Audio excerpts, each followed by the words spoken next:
My channel. আজকে একটা খুব ভালো দিন আর বিশেষ দিন।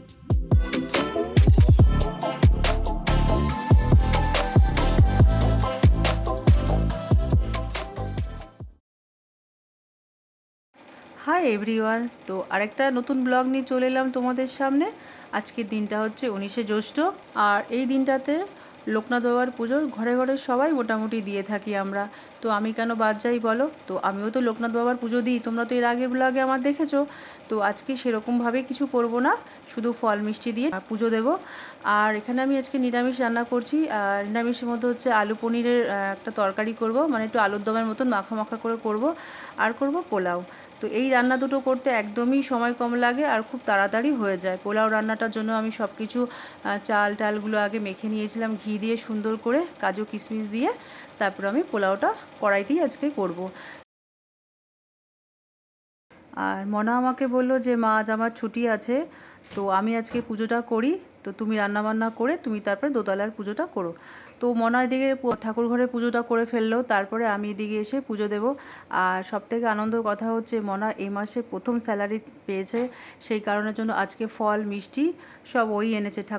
ঠাকুরের মালা দেখবে, রাধাকৃষ্ণের যে গোড়ের মালাগুলো এনেছি সব ওই এনেছে। আর আমার খুব আনন্দ লাগছে এই কথাগুলো তোমাদের সাথে শেয়ার করতে পেরে। আর ছেলে মেয়েদের প্রশংসা না বেশি মায়েদের করতে নেই, জানো তো বন্ধুরা, সত্যি কথা। মায়েরই নাকি নজর লাগে ছেলে মেয়ের প্রশংসা বেশি করলে পরে, তাই আর বেশি প্রশংসা করছি না। তো এই হচ্ছে ব্যাপার। মানে কি বলো তো, ছেলে মেয়ে বড়ো হয়ে গেলে না মার খুব গর্ব হয়, কিন্তু আমি সেই গর্বটাও করতে পারি না। ওই একটাই ভয় পাই, পাছে যাতে আমার নজর না লাগে আমার মেয়ের ওপর, আমার মেয়েদের ওপর। তো আজকে তো মনারও জন্মদিন, তোমরা থাম্বনেল দেখে এতক্ষণে বুঝতেই পেরে গেছো। এই দিনটাতেই মনা হয়েছিল আর আমি মা হয়েছিলাম সেই ছোট্টবেলায়। মা তো মাই হয়, সে ছোটো বয়স হোক আর যাই হোক। রাত 8:15-তে মনা হয়েছিল, আর আমি তার আগের দিন রাতের থেকে ভর্তি ছিলাম নার্সিংহোমে। তো সারাদিন মানে দুদিন আমি প্রচণ্ড কষ্ট পেয়েছি। তো আমার ছোটো মামা, এই গল্পটা একটু করি তোমাদেরকে। আমার ছোটো মামা সন্ধেবেলায় লোকনাথ বাবার পুজোর প্রসাদ নিয়ে যায়, ভোগের প্রসাদ আমার মামি করেছিল। তো নার্সিংহোমে যেহেতু এগুলো অ্যালাউ ছিল না, বাট ডাক্তারের সাথে কথা বলে একটু জাস্ট আমার জিভে ছোঁয়ায়, তো তখনই আমার লেবার পেনটা ভালোভাবেই শুরু হয়, আর আমাকে ওরা ওটিতে নিয়ে যায়। তো তারপরেই মনা হওয়ার খবরটা ডাক্তাররা দিয়ে থাকে আমাদের বাড়ির লোকজনকে।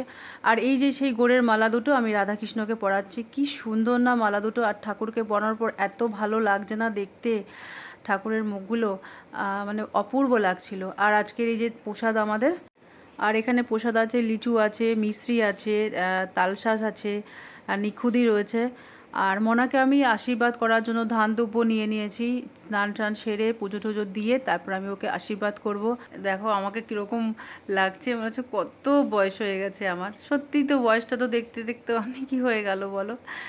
তো আর মনার হাতে যে আংটিটা দেখছো, সেই আংটিটা আমি মনাকে দিয়েছি, এবার গিফট করলাম। তো গিফট করেছি, সত্যি কথা বলতে আমি বলছি, তোমরা আবার কেউ কিছু মনে করো না প্লিজ। আমার একজোড়া কানের দুল ছিল, আর কানের দুলটা অনেক দিন ধরেই পড়েছিল, আমি পরতাম না। রিং কানের পরতে একটু রোগা হওয়াতে না গাল টালগুলো ভেঙে গেছে, আর রিং কানে পরতে আমার খুব একটা ভালো লাগে না। তো সেই রিং কানে দুটো চেঞ্জ করে আমি এই আংটিটা ওর জন্য নিয়েছি গিফট। ও জানতোই না একদম। আর আঙুলের মাপটাও বুঝতে পারছিলাম না ঠিক হবে কি না, তো দেখলাম না ঠিক হয়ে গেছে। ও আমার আঙুলের মাপ দিয়ে, আমার মধ্যিখানের আঙুলের মাপ দিয়ে এই আংটিটা আমি ওর জন্য নিয়ে এসেছি। আর আংটিটা ওর খুব পছন্দ হয়েছে, জানো না বন্ধুরা। আর ওর এই হাসি মুখটা কি আমি দেখতে পেতাম আমি যদি এই কানেরগুলো আমার আলমারি লকারে রেখে দিতাম বলো? আমি অনেক কিছু না ভেবে ফেলেছিলাম মাঝে আমার 2 বছর খারাপ যাওয়াতে। আমার ভবিষ্যতের চিন্তা করে আমি আমার বর্তমানটাকে খারাপ করে ফেলছিলাম। তো একবার সেটা ভাবলে পরে খুব খারাপ লাগে। তারপর ভাবলাম না, সেটা এখন করাটা মোটেও ঠিক হবে না। আমার ভবিষ্যতে যা হবে হবে দেখা যাবে, তো বর্তমানটা আগে আমি ভালোভাবে কাটাই। তো সবার আশীর্বাদ আছে, আমি ভবিষ্যতেও আমার ভালোভাবেই কাটবে। আর আজকে রান্নাবান্নাগুলো দেখো, এই পোলাও করেছি আর আলুর দম করেছি, মনাকে 5 রকমের মিষ্টি দিয়েছি, আর দই দিয়েছি, পায়েস রান্না করেছি। Good evening everyone, welcome back to my channel. আশা করবো তোমরা সবাই খুব ভালো আছো, সুস্থ আছো, আর আমরা ভালো আছি। আর আমার থাম্বনেলটা দেখে তো তোমরা সব বুঝতেই পেরে গেছো যে আজকে ভিডিওটা কী নিয়ে হচ্ছে। হ্যাঁ, আজকে একটা খুব ভালো দিন আর বিশেষ দিন আমার কাছে। আজকে হচ্ছে মনার জন্মদিন। এই দিনটিতে মনা হয়েছিল আর আমি মা হওয়ার সৌভাগ্য পেয়েছিলাম। তো যতই আমার তখন বয়স অল্প হোক না কেন, মা তো মাই হয়, সে বয়স অল্প বা বয়স বেশি বা ঠিকঠাক বয়স, তাই না বন্ধুরা বলো? তো মনাকে একটু বললাম তুই একটু বেরো, মানে বেরো বলতে ওকে একটু বাইরে পাঠিয়েছি, কারণ কি ওকে একটু সারপ্রাইজ দেবো বলে কিছু মানে ডেকোরেশন করব, সাজাবো গোছাবো। তো তার জন্য ওকে সামনে রেখে তো সেগুলো করতে পারি না, সারপ্রাইজ তো সবসময় সারপ্রাইজই হয়। সেটা যদি সামনাসামনি করি, ওকে সামনে রেখে একটু ঘরটারগুলো একটু সাজাবো, সেটা তো করতে মানে ভালো লাগবে না, হয়তো করতে না করবে না, মা বড় হয়ে গেছে এখন কিছু করো না। তো বিশেষ কিছুই করবো না, টুকটাক কয়েকটা জিনিস কিনবো তো যেগুলো দিয়ে একটুখানি সাজাবো বা ডেকোরেশন করবো বলতে পারো। তো তার জন্য ওকে বললাম তুই একটু পার্লারে ঘুরে আয়, মানে পার্লারে যেতে বললাম কেন ওর চুলটা খুব নষ্ট হয়ে গেছে, তা বললাম ওকে তুই একটু হেয়ার স্পা করে আয়, আর আমি আর বোন একটু বেরোবো। বলছে তুমি আর বোন বেরোবে একা, আমাকে নিয়ে বেরোবে না? তাহলে না তুই যা না। তো ও হয়তো একটু হলে আন্দাজ করতে পারবে। তো ঠিক আছে চলো, কেউ কাউকে প্রকাশ করিনি, তো চলো কথা বেশি না বলে আমরা যাই। ঠিক আছে, তোমরা আমার সঙ্গে থেকো, অবশ্যই আমার ব্লগটা কিন্তু দেখো, স্কিপ করো না। আশা করছি আজকে ব্লগটা তোমাদের কাছে ভালোই লাগবে। তো চলো বন্ধুরা যাওয়া যাক। রিক্সা পাবো কি না কে জানে, আজকে আবার রোববারে রিক্সাই পাওয়া যায় না। রোববারে দোকানপাটও বন্ধ থাকে আর একদম রিক্সা পাওয়া যায় না। রিক্সা না পাওয়া গেলে একটু দেরি হয়ে যাবে, কেন আবার ফিরে যাবে। রিক্সা পেয়ে গেছি, তাড়াতাড়ি রিক্সা পেয়ে গেছি।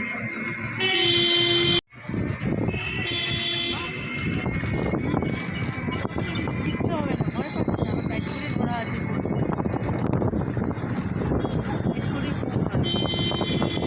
আর আমি এখন ফুলের দোকানে চলে এসেছি, আমি কিছু ফুল কিনবো। আর এই কালারিং গোলাপগুলো আমার এত পছন্দ, এগুলোকে বলা হয় ব্যাঙ্গালোর গোলাপ। তো এগুলোর দামও ভীষণ, এক একটা গোলাপের দাম হচ্ছে 30 টাকা করে। তো এখানে 5টা গোলাপ দিয়ে আর এই ফুলগুলো দিয়ে সুন্দর একটা বুকে বানাবো আমি। তো মনার খুব ফুল পছন্দ, ফুল তো সবারই খুব প্রিয় হয়, আমারও ভীষণ ফুল পছন্দ হয়, তার জন্য প্রায় মনা আমাকে ফুল গিফট করে যখন আমার একটু মন টন খারাপ হয়। তো আমিও তাই করছি ওর জন্য। এগুলো কিন্তু সত্যি কিচ্ছু জানে না, আর আমি এই ফার্স্ট টাইম ওকে এরকম সারপ্রাইজ প্ল্যানিং করে ওকে কিছু সুন্দরভাবে গিফট ওকে দিচ্ছি। তো আমার যে কি আনন্দ হচ্ছে তোমাদেরকে কি করে বোঝাবো জানো না। সাথে সাথে কিন্তু আমার ছোটো মেয়েও রয়েছে, ও ভীষণভাবে উৎসাহ দিয়েছে আমাকে। দুপুরে আমরা একটু ঘুমাইনি, খাওয়া দাওয়া করে একটু বিশ্রাম নিয়েই কিন্তু বেরিয়ে পড়েছিলাম, যাতে দেরি না হয়ে যায়। কেন কি ওকে তো আমি অনেক বলে কয়ে পাঠিয়েছিলাম বাইরে। আর এখানে গোলাপ নিচ্ছিলাম, কিছু এক্সট্রা গোলাপ নিয়েছি। এগুলো কি করব বলো তো, পাখার যে প্লেট হয় না আমাদের, স্লিং পাখার যে প্লেটগুলো, ওর মধ্যে দেবো বলে। তা গোলাপের এত দাম যে এক একটা গোলাপ 10 টাকা করে। ফুলের দোকান থেকে বেরিয়ে তারপর আমরা চলে গেলাম একটা ডেকোরেশনের দোকানে, এখানে গিফটও পাওয়া যায়। আর এই সুন্দর সুন্দর রিবনগুলো নিয়েছি, ক্যান্ডেল নিয়েছি, আর নিয়েছিলাম একটা মূর্তি নিয়েছি, সরস্বতীর মূর্তি নিয়েছি। মনার খুব পছন্দ ছিল অনেক দিন ধরে। আর এই সরস্বতীর মূর্তিটা ওর বোন ওকে দিল, মানে আমার ছোটো মেয়ে দিল। ওর বাবা ওকে হাট খরচের জন্য 100 টাকা করে দেয়। ওর বাবা যেহেতু 2-3 দিন হাট করে, তো তা হাট থেকে এসে দু বোনের হাতেই 100 টাকা করে দেয়। সেই থেকেই ও দিদি ভাইয়ের জন্য এই সরস্বতী মূর্তিটা নিয়েছে। তারপর আমরা কেকের দোকানে চলে এলাম। আর আমি কেকের দোকানে এসে এখানে আমি হ্যাপি বার্থডে টু দিদিভাই বলেই লিখেছি। ইচ্ছে করেই করলাম এটা, যাতে সোনুরও ভালো লাগবে, আর কিছুই না। আর এবারে কেকটা আমরা একটু নতুনত্ব চুজ করেছি, এটা 2 দিন আগে আমরা অর্ডার দিয়ে দিয়েছিলাম, কারণ কি এটা পুরো এগলেস করা হয়েছিল। আজকে আমাদের যেহেতু নিরামিষ। আর এই যে আমি বাড়ি ফিরে গেছি, এবার আমি সব কিছুতে সাজাবো, একা তো আমি পারবো না। আমার বাড়িতে যে ছেলেটা থাকে, মানে ব্যবসার কাজে যে থাকে, ওর নাম হচ্ছে দেবাশিস, ও আর আমি দুজনে মিলেই ডেকোরেশন করবো, কেন একা একা করা মোটেও সম্ভব হবে না। তো দুজনে মিলে আমরা একটু সাজিয়ে নেব। এখানে আমি স্পার্কেল নিয়ে এসেছি, ক্যান্ডেল নিয়ে এসেছি, আর ডেকোরেশনের জন্য রিবনগুলো, এই নতুন এই রিবনগুলো নিয়ে এসেছি, আর ফুল, আর এখানে একটা জুঁয়ের একটা মালাও এনেছি। লাল রঙের গোলাপের পাপড়ি, হলুদ আর জুঁই ফুল দিয়ে আমি একটু সাজিয়ে নেব। তো চলো তাহলে এখন সাজানো শুরু করে দিই।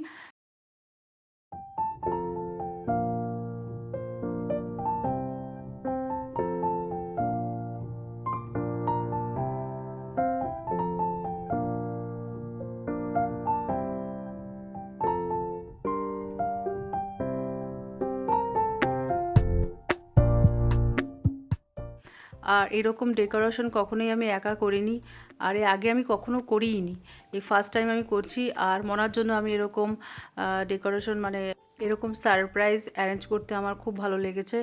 আর মনা এখানে ডায়মন্ড প্লাজাতে গেছিলো, আর তার আগে হেয়ার কাটিং করেছে, স্পা করেছে, আর সেইগুলিও একটুখানি ভিডিও করে নিয়ে এসছে যাতে তোমাদের সাথে আমি একটু শেয়ার করতে পারি। আর এই যেই দেখো, আর এই ড্রেসটা ও নিজেই কিনেছিল। ড্রেসটা খুব সুন্দর হয়েছে।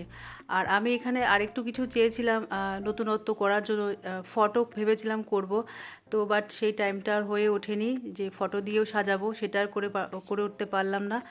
তো যাই হোক, যেটুকু করেছি সেটুকু আমার মনে হয় অনেক, এটাই ও খুব খুশি হবে আর আনন্দও পাবে। আর এখন যেহেতু ও বড় হয়ে গেছে বলে এসব আমি কিছুই করি না। লাস্ট জন্মদিন ওর করেছিলাম 9 বছর যখন বয়স ছিল, তখন অনেক বড় করে করেছিলাম, তো তারপর আর করাই হয়নি। তো বড় হয়ে গেলে একটু লজ্জা পাই, কিন্তু যতই ও বড় হোক না কেন, ও তো আমার কাছে ছোটোই থাকবে সব সময়। ছেলে মেয়ে সবসময় মা বাবার কাছে ছোটো থাকে, আর ও আমাদের জন্য এত করে, মানে সত্যি কথা মনা একটু বড় হওয়ার পর খুব বুঝদার তৈরি হয়ে গেছে। তো ও অনেক কিছুই আমাদের জন্য চিন্তাভাবনা করে, আর ওর জন্য এইটুকুনি করতে পেরে আমার নিজেরই খুব ভালো লাগছিল। একটা কথা না বলে পারছি না, মায়েদের কাছে সব সন্তানই সমান হয়, একজন থাকলেও যা আর 4টে সন্তান থাকলেও তা। কিন্তু যেই সন্তান একটু অবদান বেশি থাকে না, মাদের কিন্তু সবসময় মনে রাখতেই হয় যে না, আমার এই বাচ্চাটা সংসারের জন্য কি করেছে না করেছে। মা যদি ভুলে যায় তাহলে বাকি সন্তানরা কিন্তু মনে রাখে না। তো আমি কি করে ভুলি বলো, আমি তো মা। ও অনেক ছোটো বয়স থেকে সত্যি ও অনেক কিছুই করে ফেলেছে। তো এইটুকু যদি আমি মনে রেখে ওর জন্য করি, পরবর্তী সময় এই দেখা দেখি ওর বোনও ওর জন্য করবে। অবশ্যই ওর বোন এখনও করতে চায়, কিন্তু ও তো সেই বয়স এখনও হয়নি। কথাটা একটু ঠিক বললাম না কি বন্ধুরা, ভেবে দেখো। আর আমি যদি ভুলে যাই, মা যদি ভুলে যায় যে সন্তান আমার জন্য কি করেছে না করেছে, বাকি ভাই বোনরা কিন্তু মনে রাখে না। তো যাই হোক, এই হচ্ছে আমার ফাইনালি ডেকোরেশনের লুকটা তোমাদের দেখিয়ে দিলাম। কেমন হয়েছে তোমরা অবশ্যই আমাকে কমেন্টে কিন্তু জানাবে, আর ভালো লাগলে একটা লাইক করে দিও।